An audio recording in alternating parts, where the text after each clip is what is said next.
है, जो तुम्हारी आवाज बन के गली गली कूचे कूचे बोलता रहा है, आज अगर तुमने उसे ना कबूल किया, आज अगर तुमने उसे ठुकरा दिया, तो आने वाली सदियों में जब तुम्हारे बच्चे तुमसे सवाल करेंगे कि एक तानाशाह मुल्क को बर्बाद कर देना चाहता था, तब तुम क्या कर रहे थे, तब शायद तुम्हारे पास कोई जवाब नहीं मिलेगा। तुम्हारे बीच में पुड़िया छोड़ी जाएगी, तुम्हारे बीच में फतवे आएंगे, तुम्हारे बीच में यह समझाया जाएगा, लोग लगाए जाएंगे, टीम लगाई जाएगी, यह कहा जाएगा कि नहीं इन्होंने तो इनके लिए अपील कर दी, उन्होंने तो उनके लिए अपील कर दी। तो मुरादाबाद वालों सवाल जरूर पूछना कि ये अपील करने वाले लोग तब कहां थे जब जंतर मंतर पर नजीब की मां चीख चीख करके कह रही थी मेरा बेटा कहां है। उनसे पूछना जरूर कि ये अपील करने वाले लोग कब कहां थे जब ट्रेन में हाफिज जुनैद को कत्ल किया जा रहा था। ये अपील करने वाले लोग तब कहां थे जब 85 साल की दोनों आंखों की नाबीना मां पहलू खान की चीख रही थी, तब कहां थे ये लोग। पूछना जरूर। मुझे तुमसे सवाल करना है, मुझे तुमसे ये कहना है कि ये फतवे, ये अपीलें, ये पुड़िया, ये पर्चे, इनसे उबर जाओ। इन्होंने तुम्हारा बहुत नुकसान किया है मुरादाबाद वालों, मेरे अपनों। ऐसे लोगों को चुनो जिन्हें पार्लियामेंट में पहुंचने के बाद इस बात का खौफ न रहे कि पार्टी क्या सोचेगी, हमारा नेता क्या सोचेगा। मैं सिर्फ ये सोचूंगा कि मुरादाबाद की आवाम क्या सोचेगी। मेरी जवाबदेही मुरादाबाद के लिए है, मेरी जवाबदेही किसी और के लिए नहीं रहेगी। मेरी जवाबदेही सबसे पहले मुरादाबाद की आवाम के लिए रहेगी।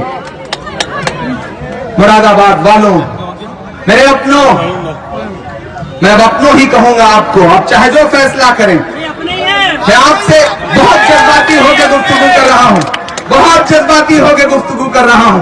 बड़ी सुकून की जिंदगी थी, ड्रिप लगी हुई है, पिछले 4 दिन से मुसलसल यहां से छुट्टी मिलती है। जनसभाओं के बाद 2 घंटे जनसंपर्क के बाद तो 1 बजे 2 बजे डॉक्टर के पास जाता हूं, इंजेक्शन लेता हूं, ड्रिप लगवाता हूं। उसके बाद सुबह 8 बजे फिर गलियों गलियों कूचों कूचों की खाक छानने निकल जाता हूं। क्यों कर रहा हूं मैं ये सब, क्यों कर रहा हूं?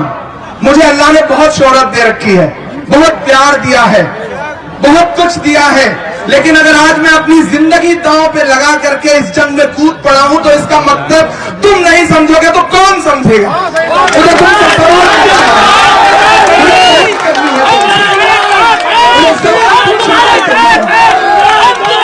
मैं भारी नहीं हूं।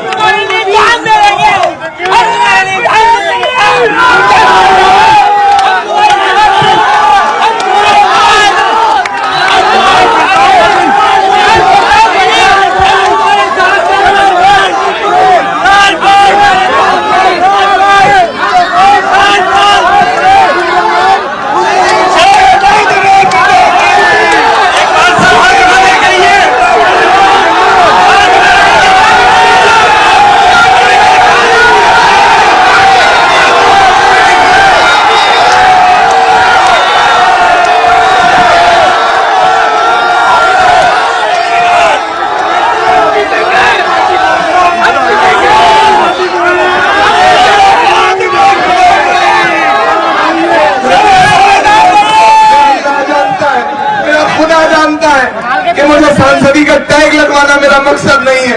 मुझे आपके लिए आवाज उठानी है, मुझे आपके लिए लड़ना है।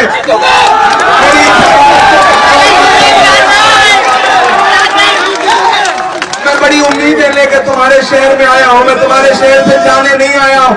मेरी माँ ने मुझे एक दिन फोन किया जब मैंने पहले दिन तहसील स्कूल पे ये कहा कि मेरी मिट्टी मुरादाबाद की मिट्टी में मिल जाए, तो मेरी माँ ने मुझे फोन करके कहा कि तुम चुनाव हारो या जीतो लेकिन इस तरह की बात मत करो, मरने की बात मत करो।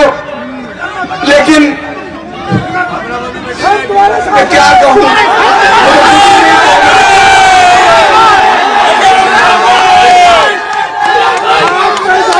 मैं बस इतना कह रहा हूँ कि मैंने तो अपनी जिंदगी वक्फ कर दी।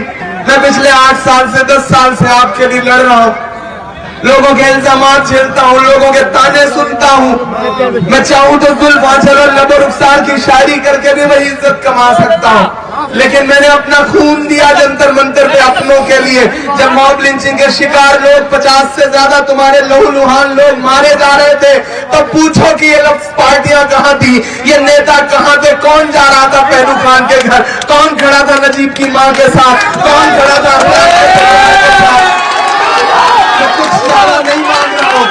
बस इसी बात का तुमसे सिला मांग रहा हूँ कि अपनी आवाजों को बचाओ।